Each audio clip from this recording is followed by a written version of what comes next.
Blog Talk Radio. Oh, it's time to get real. Oh, yeah. Reality, spirituality. It's a new experience. Reality, spirituality. Yeah, keep your ears open for this one, man. Reality, spirituality. You got a question for RLN? Reality, spirituality. Yeah, it's time to get some answers, baby. Spirituality. Oh, now we getting real. Getting real. Spirituality. Yeah, it's time to get down. Reality. Spirituality. Yeah, you gonna feel good now. Real good. Now, that's what I'm talking about. Time to get real. Welcome, everyone. Welcome to Reality Spirituality. I'm your host, Global Happiness Specialist. That's right. You heard me right. Global Happiness Specialist, Inner Peace Practitioner. I'm going to throw in Oracle, too. Teacher, but most importantly, the most profound is a student. Always a student, always learning, always growing, always expanding, and that's just what this life is all about. What is enlightenment? Enlightenment is knowing the truth of what this life is about, which is, I don't know about you, but I'm a spirit, conscious energy having a human experience. And the truth is, when I say happiness specialist, let me be very, very clear. I'm talking about a personal energy, a personal vibration, and that energy and that vibration is peace. And that energy is an energy of contentment. So you're either vibrating an energy of dissatisfaction in any moment or satisfaction. You're either dissatisfied or satisfied. It's quite simple. The good news is when I say happiness, again, I'm talking about a personal vibration of personal energy. It's a practice skill like anything else, like whatever skill you can think of, from being an artist to an athlete, a musician, a speaker, a writer, a landscaper, a painter, a chef, a golfer. It's just a practice skill. And so what do you practice? When I was younger, I get new followers and new listeners every week. So forgive me if I just do a brief introduction. When I was younger, when you blow the candles out on your birthday cake and you make a wish, well, I always wished for the same two things. I wanted to live to my potential. I had no idea what that meant, had no idea what that looked like. I just said I want to live to my potential, and I wanted to be happy. And so this search and this seeking and looking for happiness, oh, my goodness, what a journey. 45 years, you heard me, 45 years, and to discover over all of that time is that happiness, just like you already know, comes from within. This contentment comes from within, has nothing to do, this energy, this inner peace has nothing to do with any external circumstances, absolutely nothing.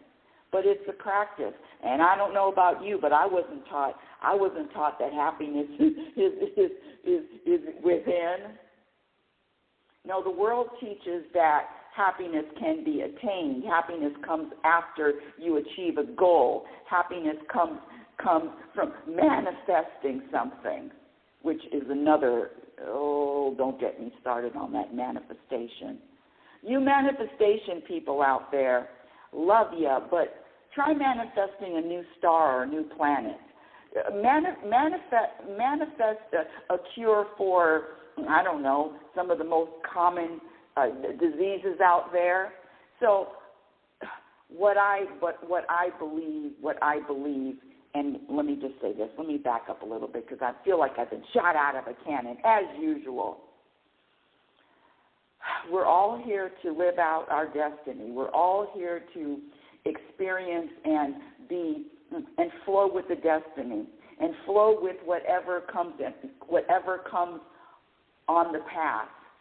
Be okay with the present moment. Resist nothing. Surrender to all of it. I know it's a practice, and it's exhausting.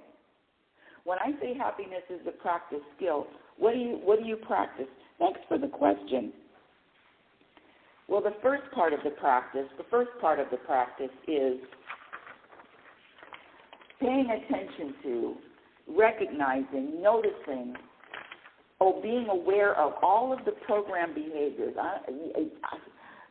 I haven't met one human yet that hasn't been programmed, meaning hasn't been taught to blame, hasn't been taught to worry or complain or compare yourself to someone else or to compare yourself to others or trying to control something that you have no control over. The program of needing to be right. Oh, it goes on and on and on. I'm up to 54 program behaviors that have been proven to subtract from your contentment and your energy of your vibration of peace. And two of those program behaviors we're going to dive deep into today. Let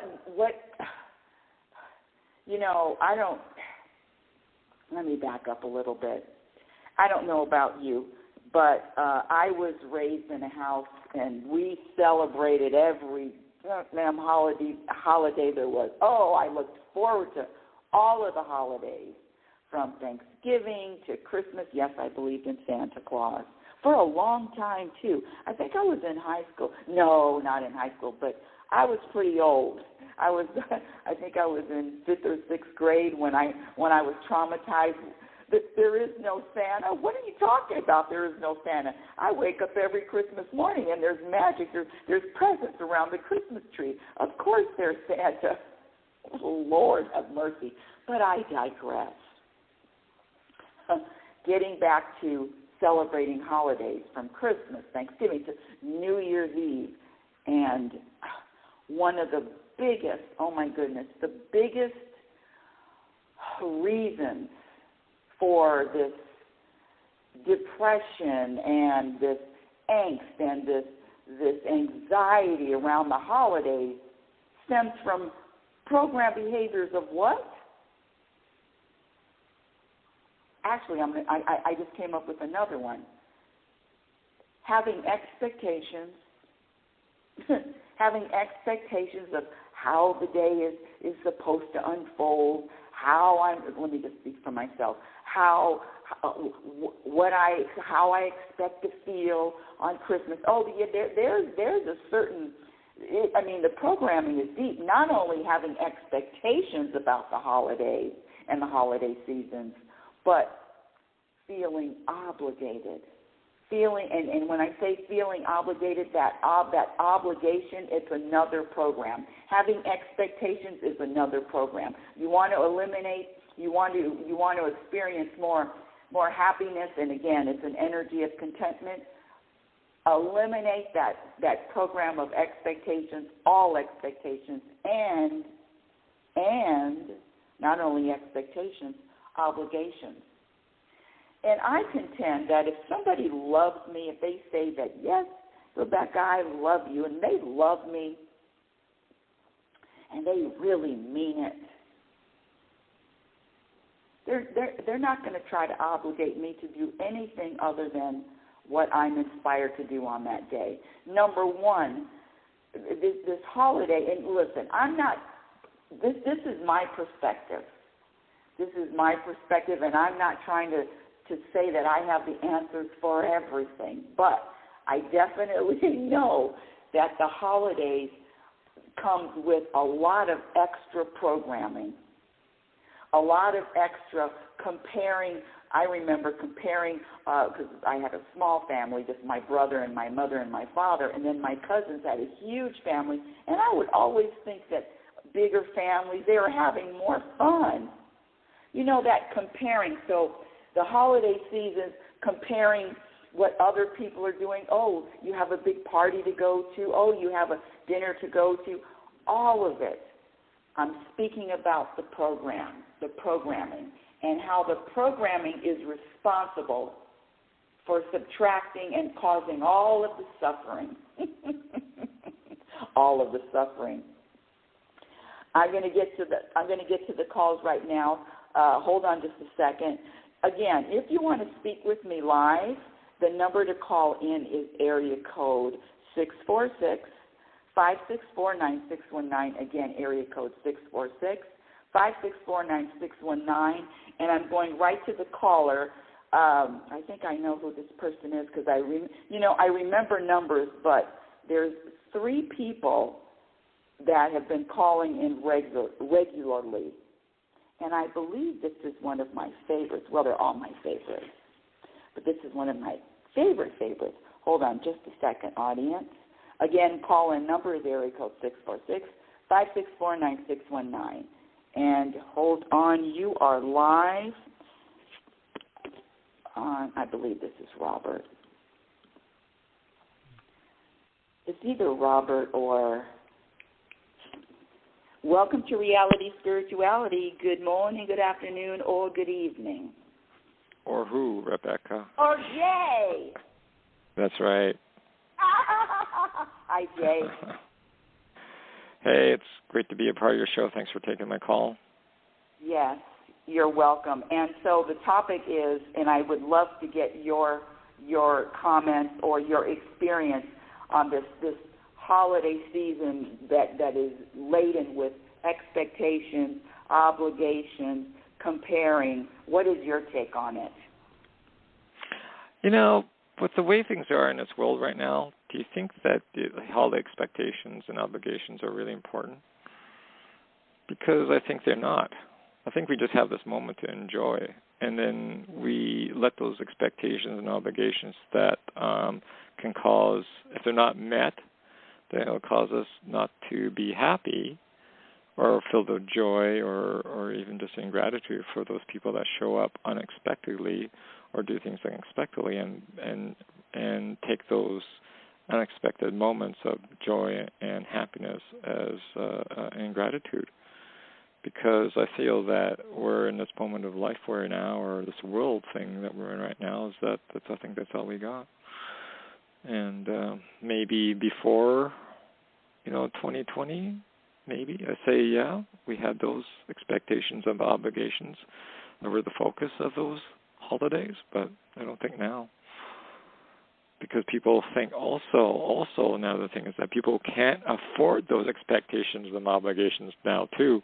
That keeps away from their happiness, right? You know what's interesting? Each other.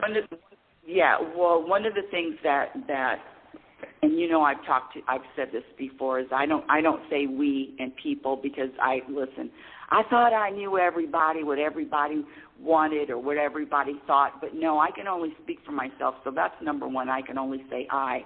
The second thing is, it's interesting. I don't listen to the news, but I definitely know what's going on in the world, and human nature, scratch that, programmed human nature is different for every single person. And some people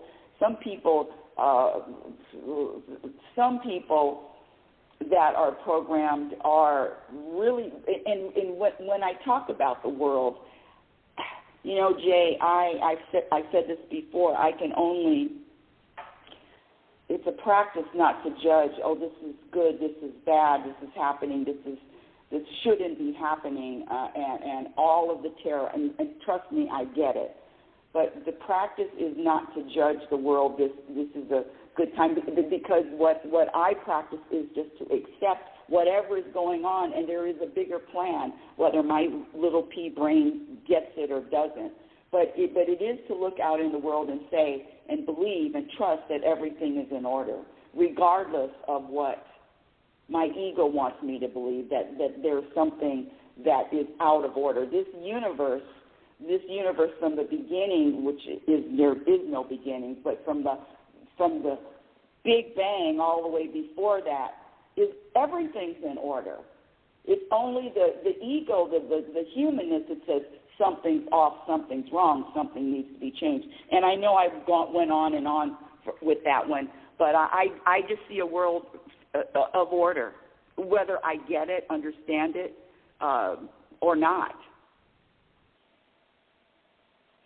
I sure did talk for a long time. It's okay. Go ahead. So how do you perceive? What is your perception of the world? Your perception of the world is that there's something. The focus is there's something wrong. Am I correct? No, there's something that could happen to not enjoy or to keep our standard of living the way it used to be, or something that could happen that will cause people not to be around anymore too, right? So maybe possible that. I'm saying that. So you're saying something's happening. So that's external. That's the whole practice. Something happens has nothing to do with. I mean, if you really want to practice, whatever's happening out there does not affect my inner peace. It just doesn't. I mean, that's the practice. So it's nothing external. I mean, Nelson Mandela was in a jail cell for 28 years. You can't get any more. I mean, I'm not saying I could do it, but the practice is to have inner peace regardless of the external. That's the practice. Your turn. Well, you have a macro world, a micro world, within ourselves too. But those external events can affect ourselves too, our micro world. So we'd be aware of them for sure. But like I said, even like I said, are we going to be buying those expensive gifts for everybody as an obligation to others or expectation to others too, when we can't afford it? And people expect that even though you can't afford it and go into debt because of that? Is that an obligation? Yeah, that's the programming. That's the truth. That's what people are programmed to do, and or even the whole buying gifts in the first place. See, the whole obligation that the whole world are herd animals, and we have to do the same thing on the same day at the same time. I mean, it's programming to the ultimate, and that's all I'm saying.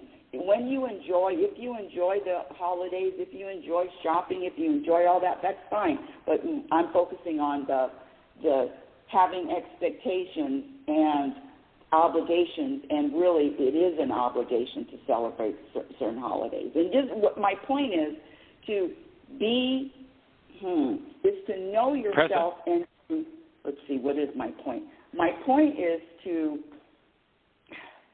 celebrate whatever day you want to celebrate on whatever day you want to celebrate it. If you celebrate Christmas, you can celebrate Christmas in June. And so the restrictions, this is really what I'm talking about, is not fighting, but noticing, focusing on the restrictions and the rules and what do we do on this day. I mean, I don't know of any other days that have a whole program as to what we do. We have to do the same things on the same day. Doesn't that even sound crazy? Yeah. Or not. I mean, the only thing that I know that, when animals migrate, they're all doing the same thing, but usually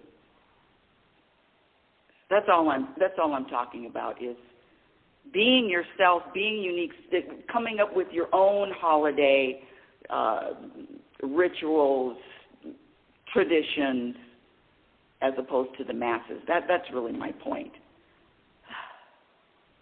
I feel also it's about honoring yourself too, on a daily basis, and your self-worth too. And so let's talk about self-worth. And so that worth thing, deserving. Am I deserving? Am I worthy? It's for me, the whole practice just comes down to wherever I am, I'm accepting wherever I am, and this worthiness and this value. That's another. That's not a universal concept. Am I worthy? Am I deserving?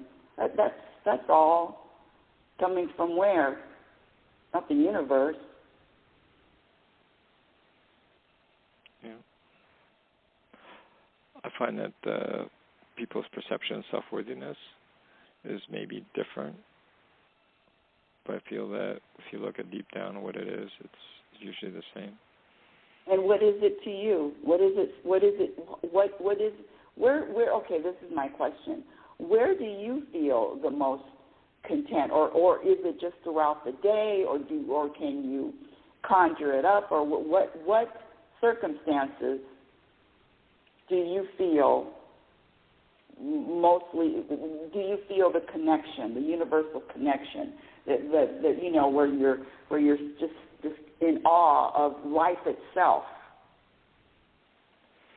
Well, it could be in a moment with calmness, I find, from my experience. Especially this year. It's been a crazy year this for myself, as not in changes that had to go and things I had to change about myself. Oh, now we're getting interesting. What did you have to change about yourself? Unless you don't want to share. Well, I would share. Because it's public radio, I'm not going to share everything. But one thing I can share is that I did not get tied into the emotion of the moment, and I started saying, made a promise to God and said, I'm not going to. I'm going to make a promise that I'm not going to be getting emotional like that. Still cause me some grief and trouble in the future. So, and I feel that that's helped me quite a bit this year in order to manifest a job that I chose or wanted, and just to be more listening to things that I would thought would be more emotionally triggered, that I would keep calm about it, and that's what I did. So you can actually perceive the world a little more in that moment or the event more closely than getting emotional about, and let our emotions take over our rationality of being and thinking, and that's how I look at it. The interesting thing about these emotions, and I know exactly what you're talking about, from the label of rage and anger, or you label it sad, or label it lonely, or you label it depressed, you label it anxious, whatever you want to label. One of the things that, and I don't know if I've shared this before, but I just started practicing, is not labeling my emotions. I'm not labeling them happy, sad, bad, I say consciously depressed. Consciously depressed. None of that. And one of the, just because I am human, having this human experience, part of being human is having emotions. But the problem comes, the suffering comes, the programming comes from, I'm feeling sad because, and then there's a story attached. I'm feeling this emotion because, and then there is a story attached. Number one, I'm labeling the emotions. Number two, now I'm attaching a story as to why. And I'm here to say that, and it's not, I think I've said this before, but I don't know if you've heard me or not, Jay, but Guy Finley, he's a really great teacher, great spiritual teacher, and he says, the feel is real, but the why is a lie. So all of the emotions, I'm only speaking for myself, all of the emotions, the ups and downs, the roller coaster of emotion that I feel because I am having a human experience, I'll be damned if I'm putting a story to it now. I'm feeling this way just because it's time to feel this way. The volcano erupts when it's time. The rain The rain comes down when it's time. The tornado hits when it's time. And so the same with the emotions. I'm letting go of the stories as to why, because who's authoring the stories in the first place? Who's telling me why I'm feeling a certain way? Who's is it the universe, or you're feeling this way because this happened? No, I'm feeling this way because I'm just human and it's time to feel this way. So the practice comes from accepting all of the emotions. This seatbelt's on for this. Accepting all of the emotions and not having a preference. Not having a preference of emotions I would rather experience. I would rather experience this thing we call happiness. I would rather experience, this airy. No, I'm fine with experiencing whatever the universe, whatever is crosses my path, and I'm not putting a story to it. Of course, it's a practice. I haven't mastered it yet, but that's a practice. I'm not putting a story to any reason why I'm feeling a certain way. What do you think about them apples, Jay? Yeah. Well, you're right about everything. You perceive what it is now without actually choosing basically sides for it. Just you feel the emotion of what it is, how I feel right now in this moment. Mm-hmm. Yeah. I find that that's better than doing that, and then you can actually manifest that into a snowball effect that would actually create and ruin your day, right? Just think about the emotions of expectations and obligations this year for most people around the world who celebrate the holidays, of what it is, what is the true meaning of holidays and giving. But we have that programming, like you said, that lures us into, if we don't do that or make us feel guilty for not doing it, that we feel obligated to do that, but lose our our minds if we don't. What if I don't do this? What if I don't do that, right?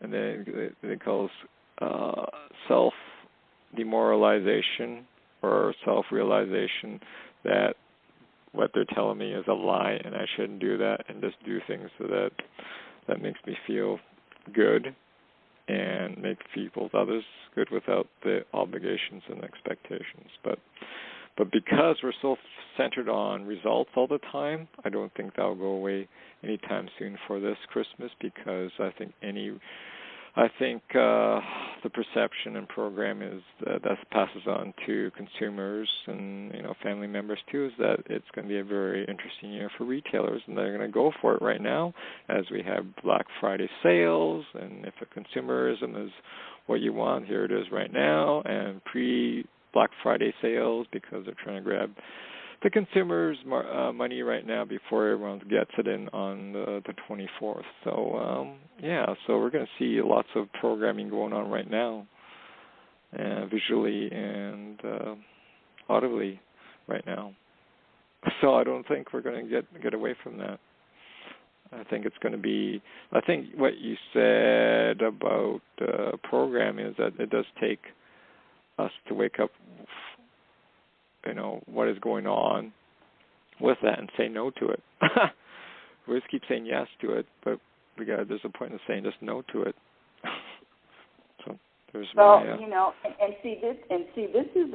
is an individual game. This is a one-on-one. So when your energy shifts or your vibration shifts, so the world does too.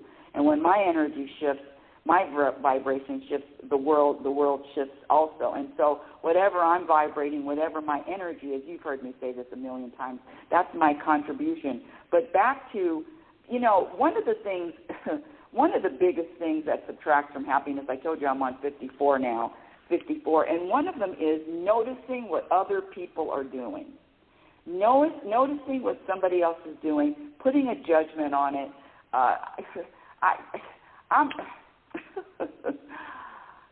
Let these people go.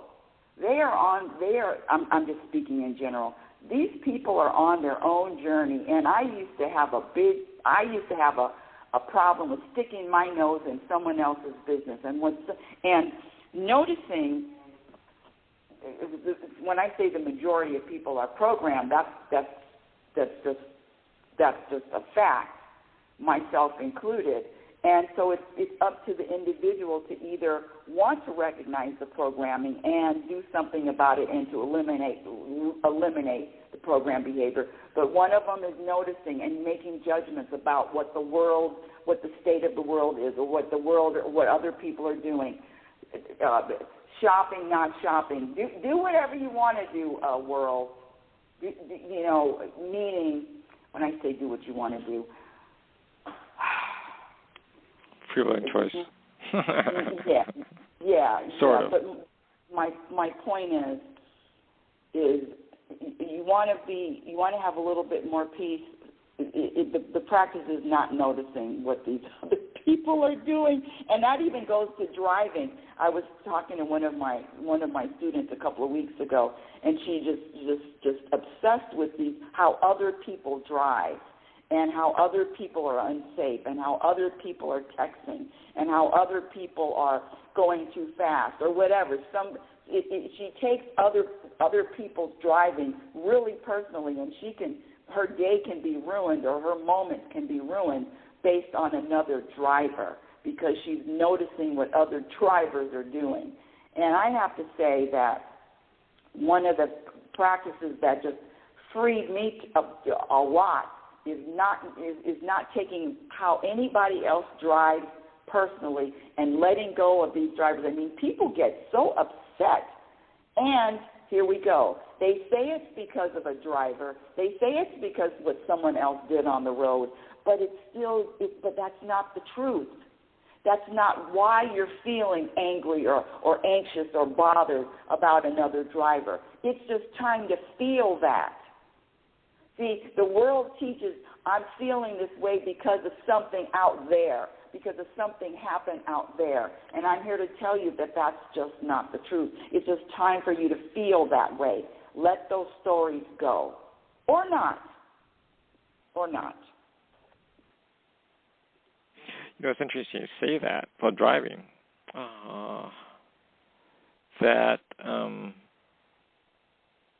Because I've been more, I guess, you recognize how any change.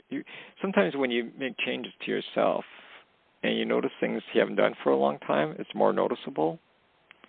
So about driving, there was, I think, a instance where someone cut in front of me or something like that. Yeah. And I beat my horn and then I felt in that moment, it's like, this feels not very good.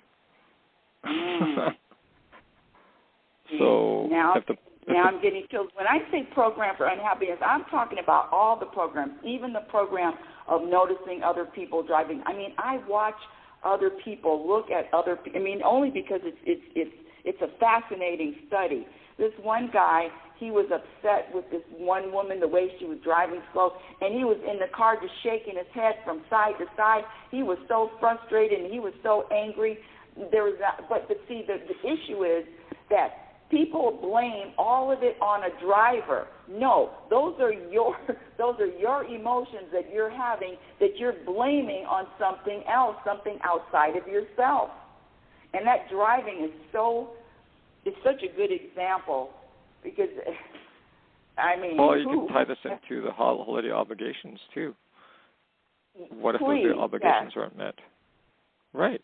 What, you're going to blame it on the other person? They weren't. Whatever, right? Yes.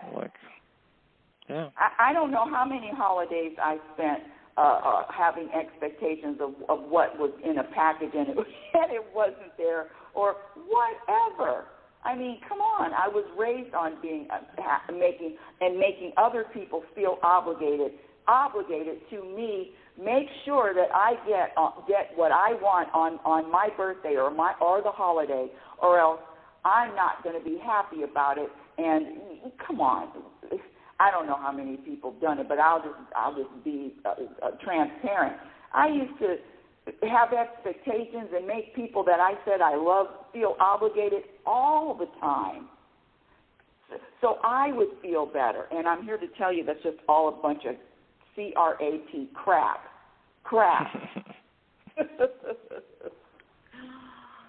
Oh, and my only son, no, there's no obligation to call me. There's no obligation to absolutely none. And when you really... Go ahead. No, go ahead. Finish your statement. I want to hear the rest of this because I do have something to say about that. Yeah. I was just going to say that the relationship has evolved into, I mean, he's 38 now. I'm going to be 68 in another few weeks. And so the relationship has evolved in this kid feels the best when he's not under any kind of obligation, any kind of I need to call Mom, I have to call her, I have to check on. No, and it didn't happen overnight, because there was a time as a mother, as a program mother, I needed to have him call, I needed to have a check-in, I needed to have him text me, I needed to have him respond. But it's been years. Oh no, this kid, I could text him in 1 week and then maybe get a response 2 weeks later, and it's okay. And see, even the obligation of having someone, they have to call you, they have to, all of it. If you love, this is my perspective, if you love someone, set them free from all obligation. Yeah, I'd say obligations. It's interesting. I produce a grief newsletter, and people phone me up or email, can I have permission to send it out to other people? And I put in the email or in a newsletter, hey, share with anybody you want to. But they still ask permission, and I don't know why they do that when it states obviously what like that, because it's almost like, well, I don't really trust what you're saying, but I'm going to, be obligated to do whatever so that I don't get in trouble, right? Or I don't feel this way. Okay, can you give me another perspective? Okay, so here we go. This is really good, Jay. Can you give me another perspective? Because I can feel that you said share with whoever you want, and they're reading it, and they still ask for permission. And I feel that, I can feel that what's wrong with them? Can't they read? Well, I think they're just. I think that maybe it's about politeness too, right? So who knows what it's about? See, that's the thing. Yeah, I don't know what it's about, but it's like, if I stated so obviously so many times, please share this with it. Well, 60 times since 2018 that, hey, share with anybody you want to who's going through the journey, right? But see, isn't that interesting? What a great point. And so when I say we're as different as our fingerprints, so everybody's got a different reason for maybe asking you again. And I'm not going to waste my time trying to figure out why they're, well, let's see, I wonder if they don't trust it. Who cares? But I get what you're saying. I really do. And the thing is, I'm asking you, though, can you give me another perspective that maybe feels complimentary? Okay, maybe feels complimentary when they're asking you again, even though you have it planted all over the place. Share if you want. What's a good compliment that they would come to you and ask again? Can I share this? Well, just I say, well, thanks for thinking about it, and just please share with anybody. I don't know. That's how I look at it. I don't have a certain compliment on it because I don't feel that there's no need to be that way when it's stating the obvious, right? Sure, it just frees up my time and people asking me permission for doing so. I mean, it's almost like this. You used to be, or I don't know if you still are. Are you still training people right now? Yeah. Because yeah. Mm-hmm. Because did they when they have is there any obligation that they have when you're teaching somebody this will better your life, or this will help you in your health, or something like that, or whatever? that there's no obligation to do so. There's you. You're the person who makes that obligation. We don't give you permission to do so. And it's probably stated also in your maybe a form that you've created too, an illegal document saying, your performance may vary for your commitment from the amount of commitment you put into it, or something like that, eh? So what you're describing is one of my. I mean, it's one of my.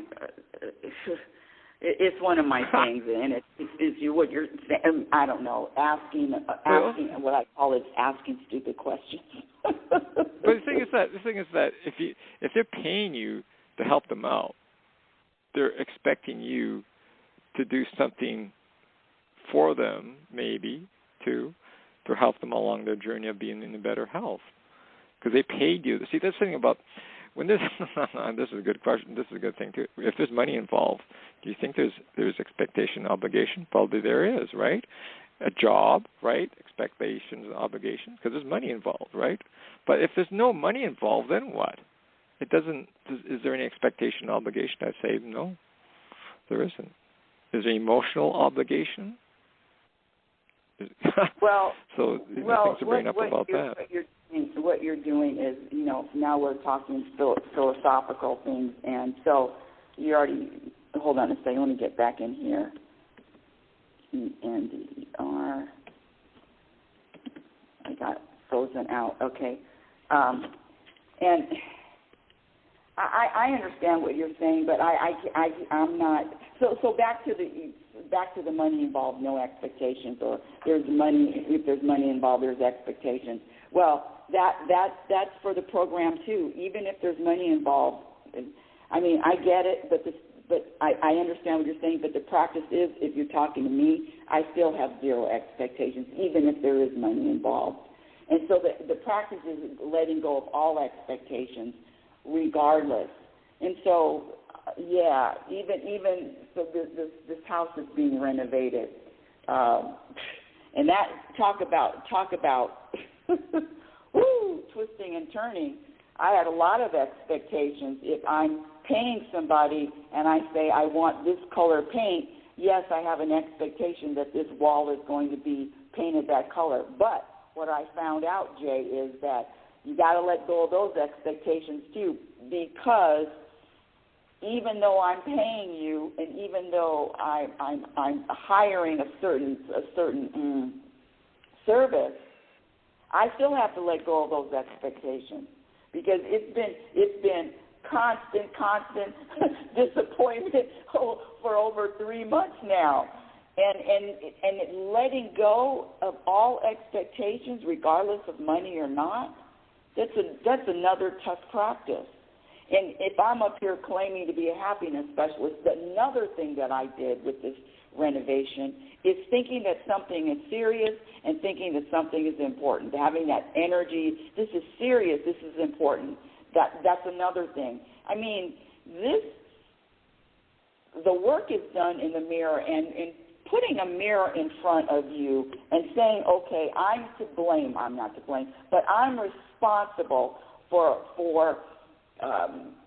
I'm responsible for my energy. I'm responsible for coming up with another perspective. I'm responsible for my inner peace. I'm responsible for it. Then that means I'm going to practice doing things that guarantee that I'm giving myself the most, the best opportunity to experience more inner peace, and that is eliminating all expectations, including any that have to do with money. That was a long explanation too. Anyway, that makes sense. Yeah, makes wise sense, because it's if we set our expectations and obligations too high for the holiday season, it really leads us to disappointment, which is about unhappiness. So yeah, I think yes, all disappointment and heartbreak comes from having expectations. All of it. And all expectations have something to do with the past. And all expectations have something to do with the program of what's supposed to happen. And all expectations have this false illusion that if this happens, I'll feel better. Or this happens, I'll feel a certain way. Scratch the feel better. I'll feel a certain way. I'll feel a preferred way. And I'm here to tell you that that's all bull crap.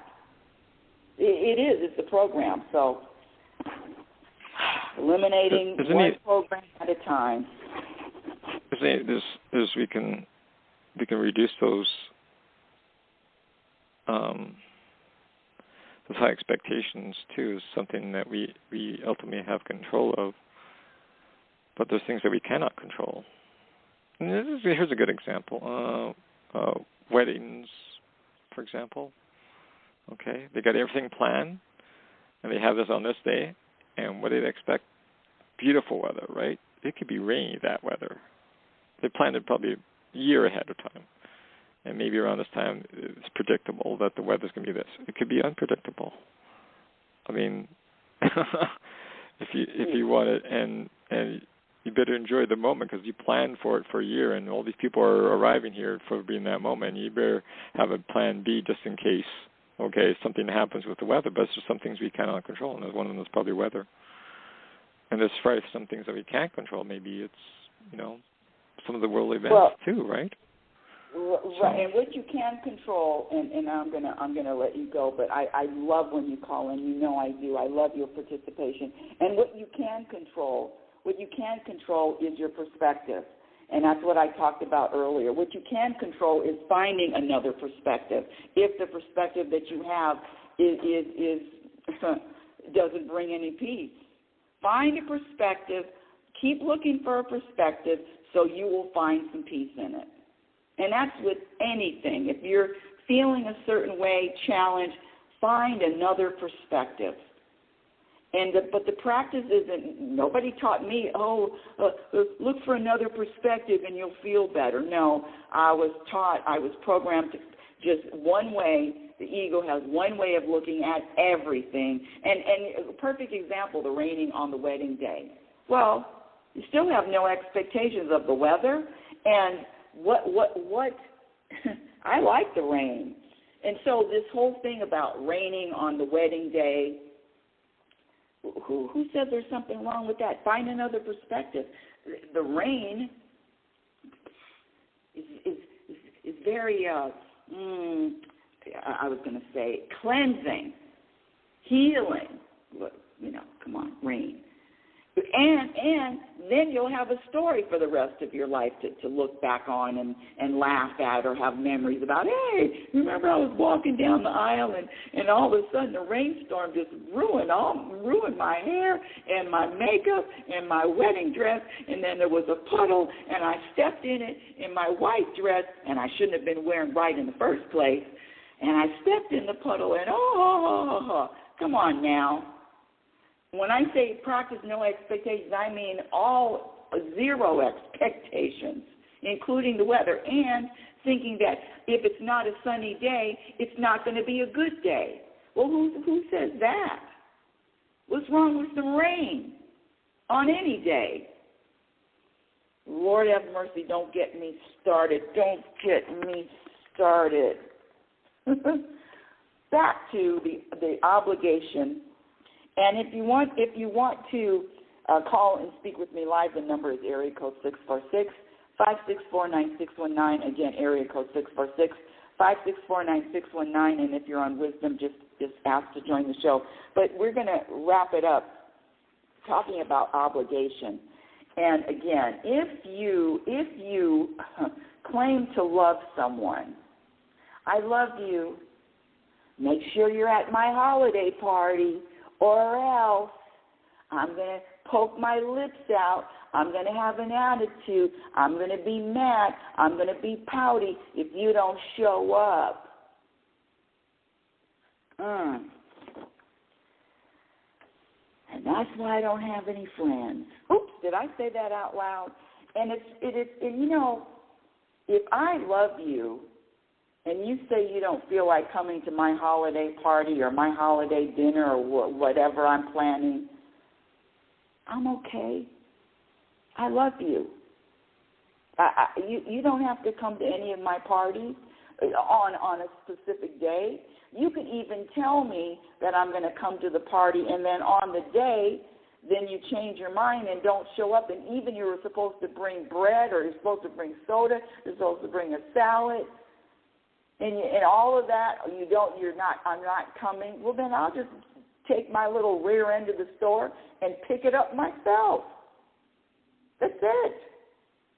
Holding a grudge, being obligated, or making someone feel bad because they're not doing what you want them to do so you can feel a certain way. No wonder I don't have any friends. This whole thing about obligation, though, expectations and obligations, it doesn't get any more apparent, more focus, more spotlight during the holiday season. And I contend that that's one of the reasons for all of the depression, the expectations, the obligations, the comparing your family with another family, or comparing your schedule with someone else's schedule. I remember when people ask me, well, what are you doing on the holiday? What are you doing on Thanksgiving? Nothing. Oh, you're not going out? You can come over my house. No, I'm fine. I'm good. But that didn't happen overnight. The letting go, the eliminating the programming of the holidays and the obligations and the expectations from the holidays, letting all of that go did not happen overnight. Whew. All right. Well, unless someone wants to chat or comment, that's going to be the end of today's show. Holidays, obligation, and expectations. Now, when I say having expectations and obligations subtract from your happiness, again, it is coming from, my focus is on your internal state of mind, your internal state of being, your internal state. Totally different than anything external. And I like to use the analogy of just at the bottom of the ocean, where it's the most peaceful and the darkest and the calmest, the bottom of the ocean. And then when you rise up to the top, when you're on the surface and there's waves crashing and tornadoes hitting and storms and ups and downs. So you either are responding to life or you're reacting. Reacting comes from external circumstances. Responding comes from more awareness, self-awareness, pausing, and making a conscious choice. And that's all of today's show. Thank you for listening. Reality Spirituality is heard every Sunday at 9 a.m. Pacific Standard Time. And my first book, Reality Spirituality, The Truth About Happiness, can be purchased on Amazon. And I've written a couple of chapters in some collaborative books. One of them is the book I read, which just talks about one of my favorite authors of all time, which is Dr. David Hawkins. And the book that I'm writing now is being edited, thank goodness, finally. Hopefully it's going to be out, published before the end of the year. It's called Program for Unhappiness. And until next week, my dear audience, I want you to remember who the hell you are. You are a physical extension of the universe. Your conscious energy, which is always evolving, always changing, always growing. Love is patient, and love is kind. Be patient and be kind to yourself by accepting yourself exactly where you are, regardless of the circumstances, regardless of what it looks like, regardless of what it feels like. Acceptance is the practice, number 1. Acceptance of where you are, how you're feeling, how life is unfolding. Acceptance of all of that. Remember, you cannot have a happy ending to an unhappy journey. That's an Abraham quote. It is about the journey. You've been listening to Reality Spirituality Radio with yours truly, global happiness specialist, Rebecca L. Norrington. Remember, happiness is a practice skill. That's the good news. It's a practice skill, like any other practice. And the more you practice, the more peace you're going to find. And your experience in every moment while you're walking on this planet, walking and talking and breathing, reflects on what you practice. Have a conscious week. Thank you for listening. Oh, it's time to get real. Oh, yeah.